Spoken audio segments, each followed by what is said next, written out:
अरे बुझा तो दुल्हन ना बताई। छोटी सुहागा जरूर बताई। अरे ऐसे ना बताइए का।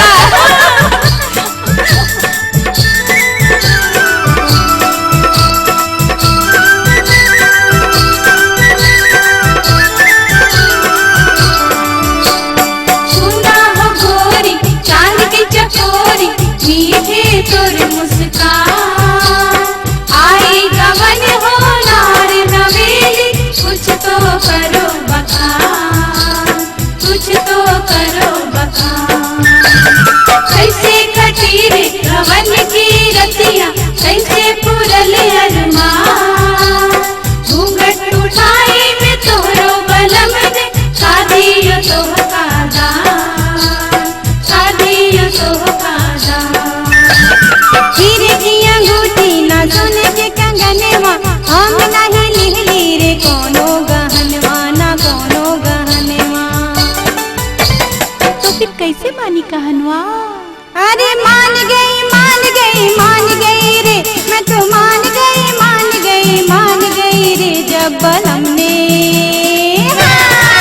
जब बलम ने खिलायो बनारस का पान मैं मान गई। जब बलम ने खिलायो बनारस का पान मैं मान गई रे। जब बलमुआ की औले बनारस के पान गोरी मान गई। हाय कौन तेरी मान गई।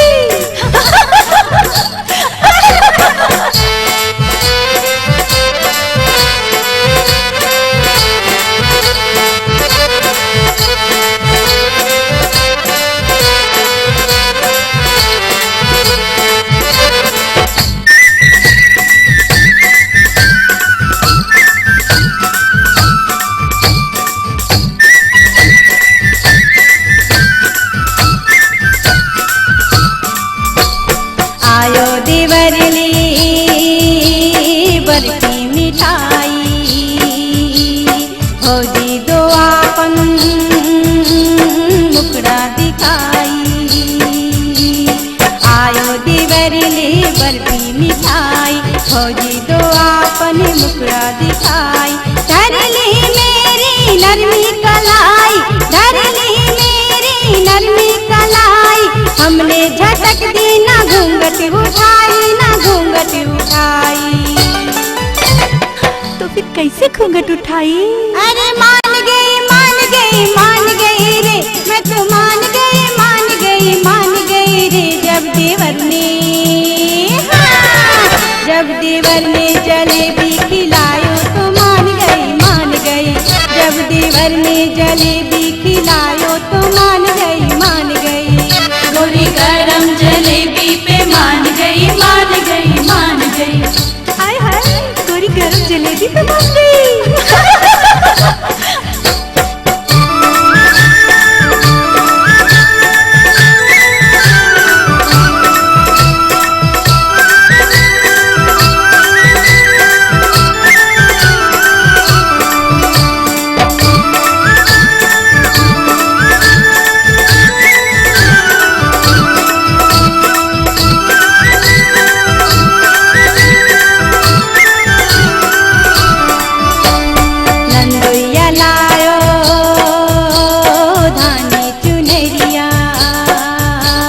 मुखड़ा तू हमका दिखा दहो गुरिया।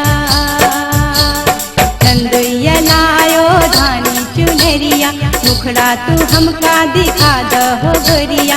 हमका देखन दो घर के नजरिया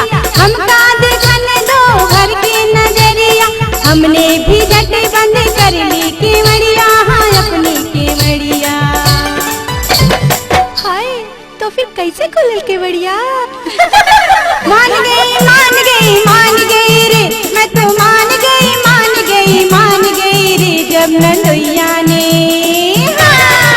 जब नंदोई दिहले रे चमकारू माल में मान गई। जब नंदोई दिहले रे चमकारू माल में मान गई रे। जब नंदोई दिहले रे चमके रुमाल गोरी मान गई। जब नंदोई दिहले रे चमके रुमाल गोरी मान गई। मान गई रे मैं तो मान गई